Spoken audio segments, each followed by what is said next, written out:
예, 수요사는 예배, 우리 야고보서 통해서 야고보의 경건을 우리가 나누며 기도합니다. 오늘 벌써 또 9번째 시간입니다. 야고보서는 우리가 추구해야 할 경건을 말씀해 줍니다. 경건은 다 같이 하나님 앞에 무릎 꿇고 사는 것이자 하나님 앞에 무릎 꿇고 사는 것. 경건은 두 가지 요소가 반드시 병행되어야 된다고 했죠. 첫째는 하나님 앞에 무릎 꿇고 사는 것, 하나님 관계가 올바라야 경건의 시작이 되는 것이죠. 그래서 우리가 말씀을 매일 읽고 묵상하고 암송하고 그러면 자연이 어떻게 되냐면 죄를 떠나 살 수 있어요. 말씀을 멀리하면 죄와 사탄이 가만히 있질 않아요.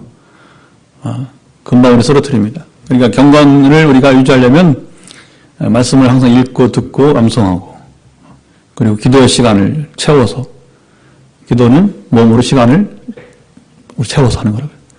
기도는 마음으로 하는 게 아니라 몸으로 하는 거예요. 몸이 따라가야 됩니다. 그 시간만큼 채워야 몸으로 주님과 만나는 시간이죠. 물론 그 몸은 영혼과 우리 마음을 합하는 것을 말합니다만은 그러나 이런 하나님과 관계만 좋은 관계를 맺으면 안 되고 우리는 두 번째 하나님 앞에서 행하며 살아야 되는 거예요. 그 말씀을 따라 순종해야 되는 것이죠. 그리고 자연히 우리 삶에서는 현장에서는 하나님이 기다리지 않고 사람들이 기다려요. 사람들과 좋은 관계를 맺고 우리 선을 행하고 악을 행하지 않고 사람을 살리고 사람을 유익하게 하고 경건한 사람의 참모습이 아니겠습니까? 할렐루야. 자, 이런 면에서 야고보서는 경건이 무엇인지 또 스피리추얼러치, 영성이 무엇인지를 가르쳐주는 정말 성경에서 유일한 책, 귀한 성경책이 되는 것입니다. 자, 야고보서의 수준 높은 경건은 야고보의 목회 30년 결정체라고 했죠. 경건은 하루아침에 이루어지는 것이 아니에요. 누군가 그랬습니다. 우리가 영성을 몇 년을 배우면 되느냐, 소위 말하면 이제 우리가 이 경건한 삶을 몇 년을 배우면 가능하냐.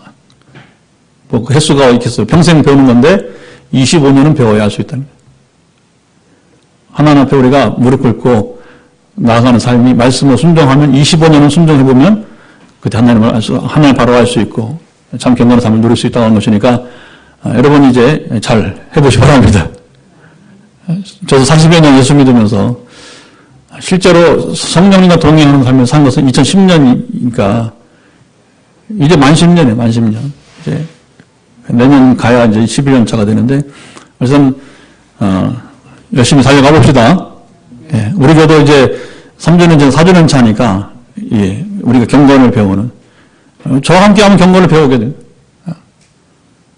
우리 교회 방향은 궁극적으로는 결국 하나님 앞에 무릎 꿇고 사는 삶이니까 뭐 어느 게 아니냐 할 수 있겠지만 우리는 그냥 이론적으로만 아니라 실제적으로 살아계신 하나님과 함께 동행하며 사는 교회니까 하나님 능력이 임하는 교회니까 할렐루야.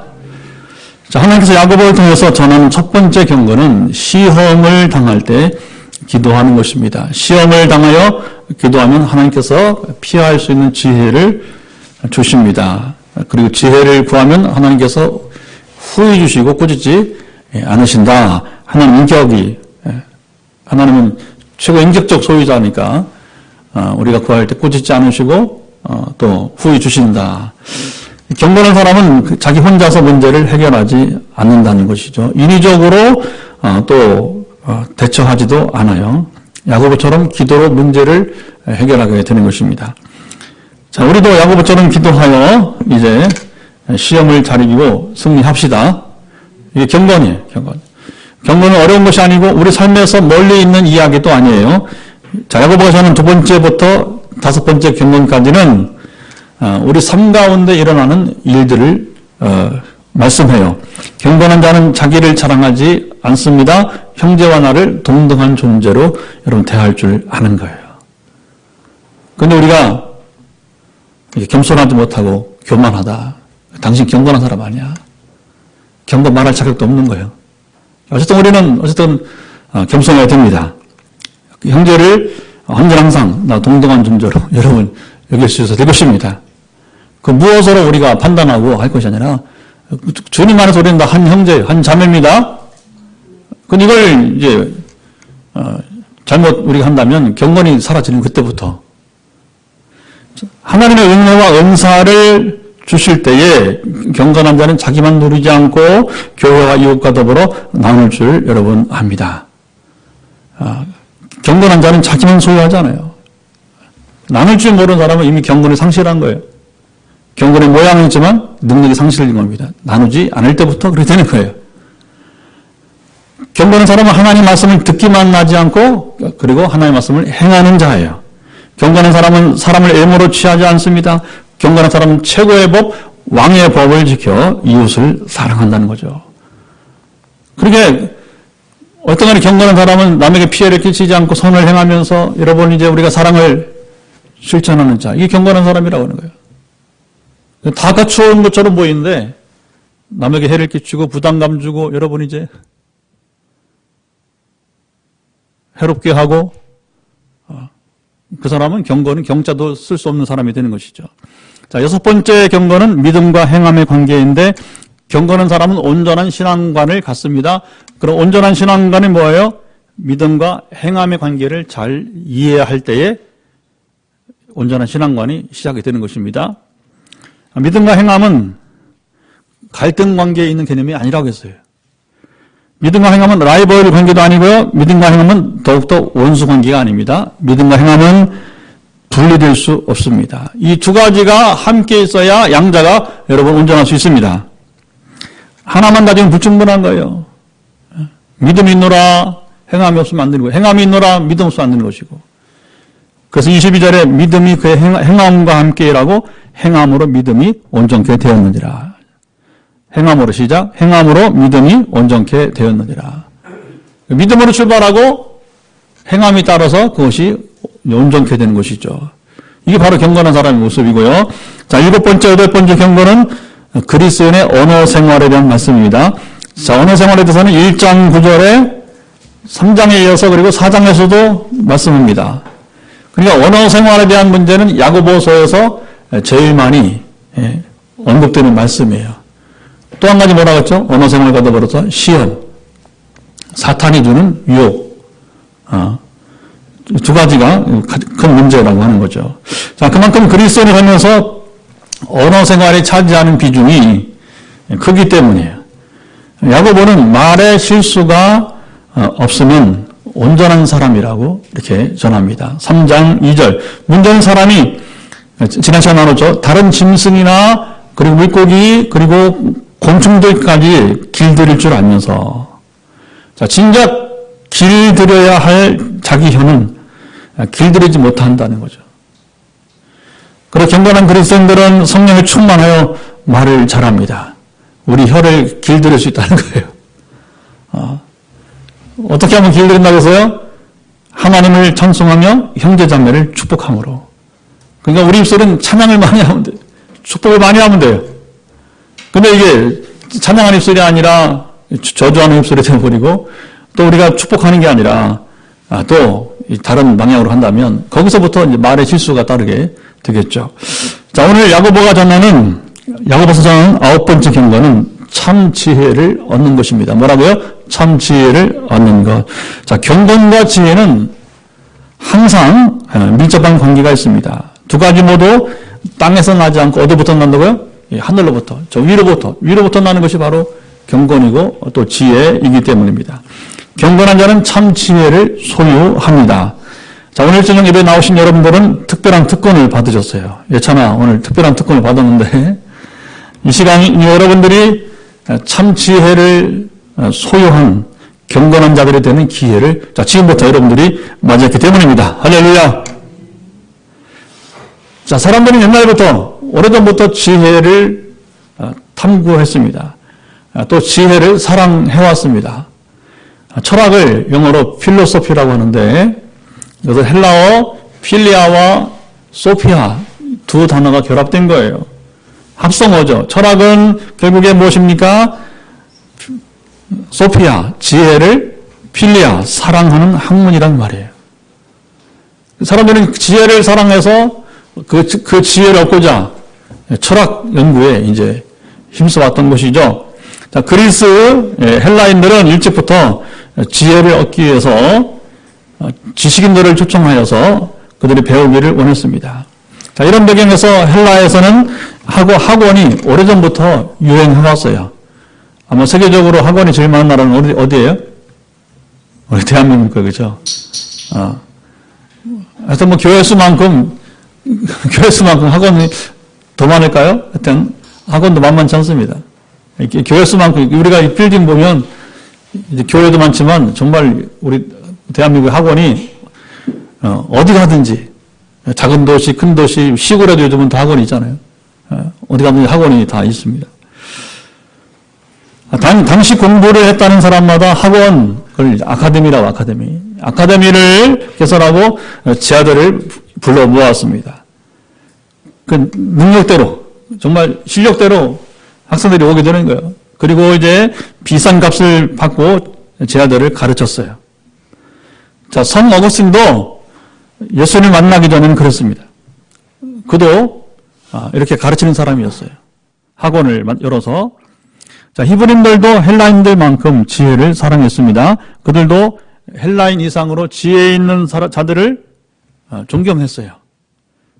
지혜자의 가르침을 받기 원했어요. 자, 유대인 지성인들, 지혜자들을 랍비라 그렇게 부릅니다. 영어로는 라바이 하는데 원래는 랍비예요. 랍비. 영어식어라는 것은 이제 영어식 발음이고, 랍비들은 헬라인들처럼 학원을 차리지는 않았습니다. 히브리인들은 헬라인들처럼 고액 과외비를 받지도 않았어요. 예수님도 아주 이름이 있는 그 랍비 가운데 한 분이셨죠. 자, 유대인 랍비들은 학원을 차리지 않고 대신에 지방을 이렇게 순회하면서, 각 지역을 순회하면서 해당을 중심으로 가르치게 되었어요. 그 랍비들이 그 동네에 나타나기만 하면 온 동네가 들썩이고, 이제 그 랍비가 있는 동안에는 잔치가 벌어졌답니다. 요즘은요, 아무리 유명하다고 하는 강사를 초청해도 사람들이 잘 모이질 않아요. 여러분, 그 페이스북 같은 데 보면 각 교회 뭐 부흥이 한다고 이렇게 사진이 뜨잖아요. 그죠? 2층은 싹뼈. 2층에, 본당 2층에 자리 찬 부흥이 요즘 없어. 잘 보세요. 그리고 아래층도 이게 뭐 꽉 찬 게 아니라 듬성듬성 아래층도 이게 부흥인가. 뭐 아무리 유명한 강사와도 여러분 요즘은 자리가 텅텅 빈다고 하게 되는 것이죠. 제가 그 대학을 다닐 때만 해도 그렇지 않았어요. 1980년대 초반, 82년, 83년 그때만 하더라도 유명 강사가 겨우면 같은 지역에 있는 그 도시든지 등간에 사람들이 꽤 많이 모였습니다. 제가 대학 때 섬기던 그 교회 본당이 그 당시에는 그 도시에서 제일 컸어요. 본당이 1200석. 그죠? 그 당시로서는 1200석 정도였는데 유명 강사가 오면 가득 채우고 그 다음에 자리가 모자라니까 복도에 이런 복도에다가 또 이동식 의자 일회용 있잖아요. 그 의자를 놓았던 기억이 납니다. 꽉 찼어요. 꽉 차서 좀 인산이네. 자, 요즘은 인터넷 시대에 정보 수집이 쉬워서 그런지 구태여 지혜 있는 말을 듣기 위해서 어떤 특강이나 세미나 등에 몰리지는 않아요. 검색만 하면 실시간으로 우리가 여러분 이제 얻을 수 있기 때문일 것입니다. 설교나 강의도 마찬가지예요. 유명하던 설교 여러분은 다 검색하면 나오잖아요. 유튜브에 나오잖아요. 저도 설교 이제 하여튼간 올려보고 있습니다. 그래서 지금 지난 금요일부터 금요일 거, 주일 저녁 거 지금 그것도 유튜브에 올라갈 거예요. 하여튼 내봅시다. 한번 들을 게 있는 자는 봤어요? 구독 많이 눌러져 있어. 괜찮아요. 자연스럽게 억지로 하지 마시고 자연스럽게 어쨌든 간에 들을 게 있는 자는 들을 것입니다. 볼 사람들은 보게 할 것입니다. 근데 제가 일반 사진만 올린 거하고 사진에다가 제 설교 원고만 올린 것보다는 지금 뭐 10배는 보는 것 같아요. 물론 시작이라 그런지 하여튼 간에 왜냐면 이제 이 영상은 조회수가 나오니까 파악이 되잖아요. 그렇죠? 그래서 이제 그 페이스북에 특별히 보면 이게 그냥 사진만 올렸을 때하고 훨씬 더 많은 이제 하여튼 간에 보는데 하나님께서 항상 그런 겁니다. 모든 설교를 다 들을 수는 없어요. 그러나 그중 완 메시지가 들리면 그 사람이 변화되는 것입니다. 한 문장만 들어도 그것이 성령께서는 역사하시면 여러분 그 사람이 변화되게 될 것입니다. 그걸 기대하게 되는 거죠. 자, 헬라인들과 히브리인들의 지혜 이야기를 나누고 있는데요. 두 가지 지혜는 근본적으로 달라요. 오늘 본문에서 이 두 가지 지혜의 차이점을 말씀합니다. 어디 나오느냐? 17절, 18절 같이 읽어보도록 합니다. 자, 17절, 18절. 오직 위로부터 난 지혜는 첫째 성결하고 다음에 화평하고 관용하고 양순하며 긍휼과 선한 열매가 가득하고 편견과 거짓이 없나니 화평하게 하는 자들은 화평으로 심어 의의 열매를 거두느니라. 자, 이것이 바로 히브리인들이 추구하였던 이제 지혜입니다. 자, 이것이 오늘 우리가 추구하는 지혜, 그야말로 참 지혜가 되는 것이죠. 자, 우리가 추구하는 지혜는 첫째 바로 위로부터 난 지혜. 어디부터? 출처가 이 아래로부터가 아니라 저 위로부터, 하늘로부터죠. 하늘로부터. 그러니까 땅에서 난 지혜, 사람으로 말미암은 지혜가 아니라고 하는 것이에요. 자, 이런 지혜가 바로 뭐냐면 이제 땅으로부터 난 지혜가, 사람으로부터 난 지혜가 바로 그리스인들의 지혜이고요. 히브리인들의 지혜는 바로 하늘로부터 하나님께서 주신 지혜라고 하는 거죠. 지혜는 지식과 또 차이가 있습니다. 많이 공부한 사람들은 지식이 많습니다. 그런데 지식이 많다고 해서 우리가 지혜가 있는 것은 아니라고 하는 거죠. 자, 지혜는 공부를 통해서 얻을 수 있는 것이 아니고 경험을 통해서 여러분 얻을 수 있는 것이에요. 경험하지 않는 것은 이 지혜를 얻을 수가 없게 되는 거예요. 아브라함 링컨은 우리 잘 알다시피 그는 초등학교 정도밖에 나오지 못한 사람입니다. 그런데 그는 세계 최고의 리더, 지도자가 되었어요. 자, 링컨은 리더십, 지도력의 대명사예요. 리더십을 말하면 항상 링컨이 빠지지 않아요. 그리고 세계 역사 가운데 최고의 리더십을 발휘한 사람이 누구냐? 넘버원이 에이브라함 링컨 대통령인 것입니다. 자, 링컨의 리더십 비결이 무엇이었을까요? 링컨이 어려서부터 대통령이 돼 죽을 때까지 위로부터 난 지혜를 그가 받았기 때문입니다. 이렇게 비교할 수 있습니다. 며느리가 아무리 여러 번 요리책을 뒤지고 인터넷 정보를 가지고 음식을 해보지만 시어머니는 아니면 친정어머니는, 어머니들은 요리책이 있어요, 없어요? 없어요. 공부한 거 없어요. 그냥 어른 때부터 그냥 보고 배운 대로 경험적인 것을 여러 번 가지고서 요리를 해왔지, 옛날에 무슨 여러분이 그 요리책이 있어요. 특별한 정보 없습니다. 그런데 요리책 없이 맨손으로 요리하는 그 어머니를 따라갈 수 없는 것과 같다고 하는 겁니다. 이게 바로 지혜와 지식의 차이라고 하는 거예요. 가끔 은퇴하신 목사님들과 대화를 나누는 경우가 있어요. 저도 이제 최근에 했던 우리 이영기 목사님 이제 1년에 한 번씩, 한 번 이상 이렇게 모시는데, 그 다음에도 기회가 있을지 모르겠지만, 제가 그분을 모시는 이유 중에 하나는 뭐냐면, 대화를 하다 보면 그 말 한마디마다 경험이 담긴 지혜를 발견하기 때문이에요. 그것도 또 이어르는 그냥 성경만 연구한 분이 아니라 성경을 누구보다 많이 연구한 분이 한 분이지만 더하기 뭐가 있느냐. 이번에 목회 현장에서는 그분이 아주 초창기부터 저는 얘기했잖아요. 저는 불과 10년 전부터 제가 30년째 목회하는데 20년은 이성으로 목회했단 말이에요. 이성으로. 겨우 10년만 지금 성령으로 함께 하는데 근데 이분은 초창기부터 뭐냐 목회할 때 성령으로 목회를 하신 거예요. 말씀과 성령으로. 자, 그런 겁니다. 우리가 말씀으로만 목회하고 성령으로 목회하자면 50%밖에 안 되는 거예요. 전력이, 능력이. 그런데 말씀 플러스 성령이 되면 이게 100% 목회가 되는 것입니다. 할렐루야. 그런데 여전히 많은 교회가, 많은 목회자들이 뭐냐면 성령님 없이 뭐냐면 말씀으로만, 자꾸 지식으로만 하려고 하다 보니까 실패하게 되고 전력이 절반밖에 미치지 못하고 있는 것이죠. 자, 우리는 지식이 동반된 지혜를 추구해야 됩니다. 지혜가 지식보다 소중하지만 지식을 또 무시해서는 안 되게 되는 거죠. 그래서 이것을 합하여서 지식의 기초를 두되 그러나 궁극적으로 우리가 경험적 지식이라 부르는 바로 지혜를 여러분 얻으시길 축복합니다.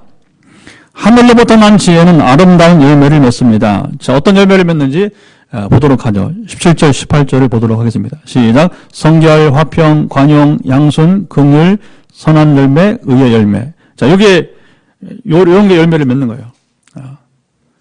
자, 그러니까 하늘로부터 난 지혜들은 이렇게 선한 열매를 맺는 거예요. 그런데 여러분, 하늘로부터 온 지혜가 아니라 땅으로부터 온 지혜는 되게 그렇지 않아요. 되게 자기중심적이고 자기 사랑하고 그렇죠? 심지어 그 지혜를 가지고 남을 이제 해하고 해치고 죽이고 모함하고 때로 여러분 우리가 놀라는 게 뭐냐면 요즘 법조계에 대해서 많이 비난이 있잖아요. 오래됐잖아요. 검찰 개혁한다고 하잖아요. 그렇죠? 아니 그 정도 공부한 사람들이 세상에 일처하는 거 보면 진짜 기가 막혀요. 그 뭐 국가를 이익을 주고 여러분 사회를 이익을 줘야 되면 이 법조인들이 공부는 제일 많이 한 거 아니야. 우리 대한민국에서. 뭐 미국은 좀 다르지만 미국은 좀 더 쉬워요. 여기보다. 근데 옛날에는 사법고시 출신자들은 정말 우리나라 최고의 두뇌 아닙니까? 그렇죠?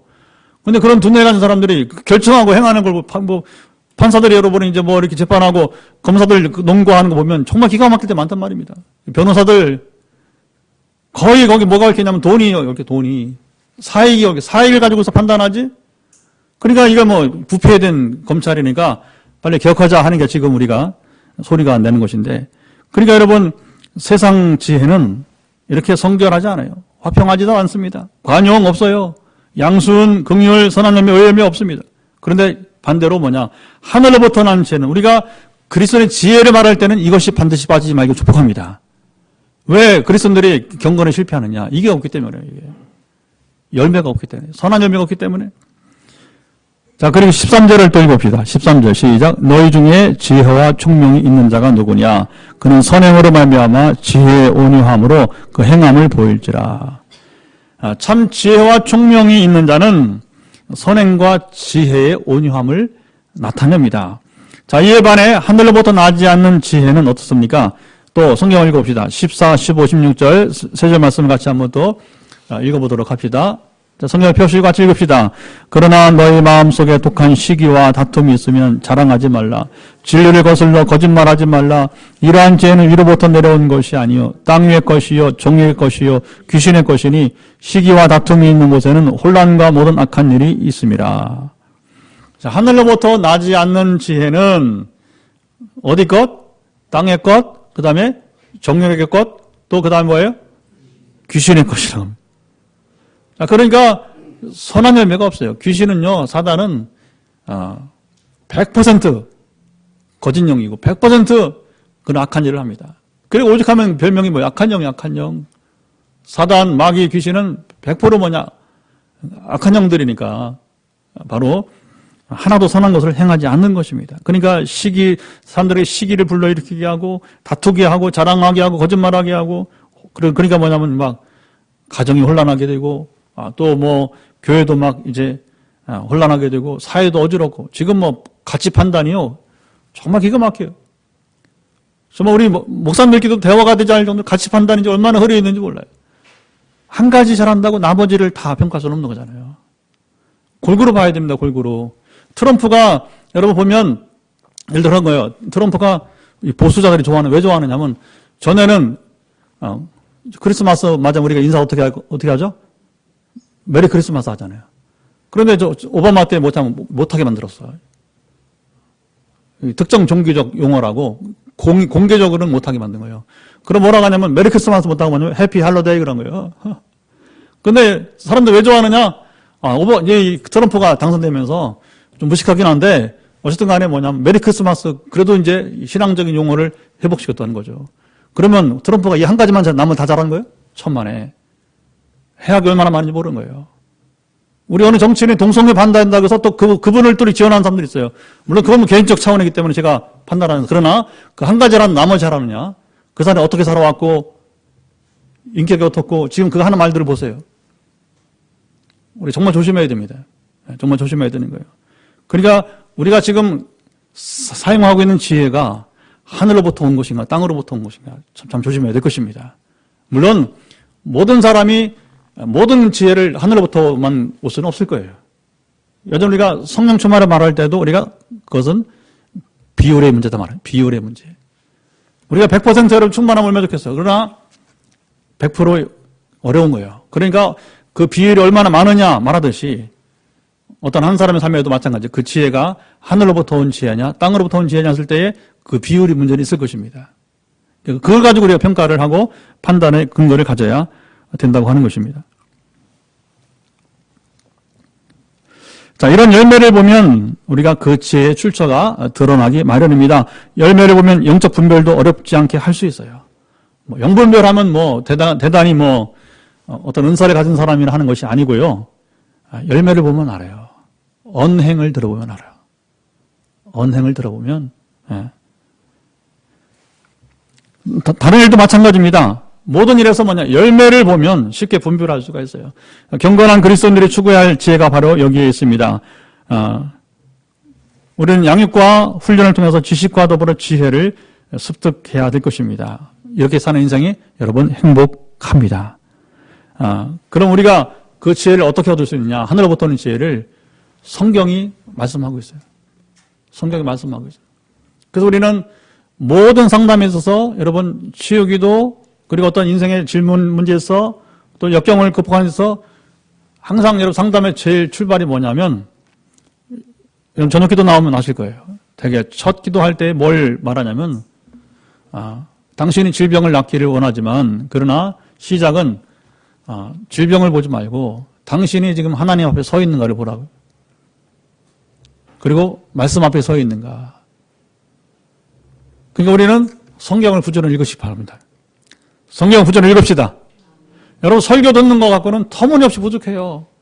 여러분 5장 이상 성경을 매일 읽으세요. 아니 성경을 하루에 5장도 안 읽어서 하나님과 교제한다고 말할 수 있어요? 교제라는 건 여러분 시간이 중요한 시간. 아까도 말했잖아요.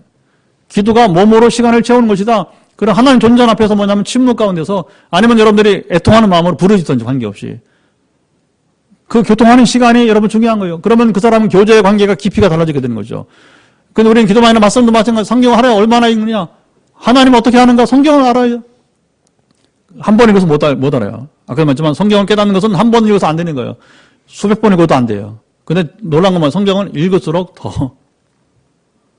더 신비롭고 더 놀랍고 기도도 정말 저는 중보기도를 많이 하잖아요. 많이 하는데 정말 최근에 깜짝 놀랍니다.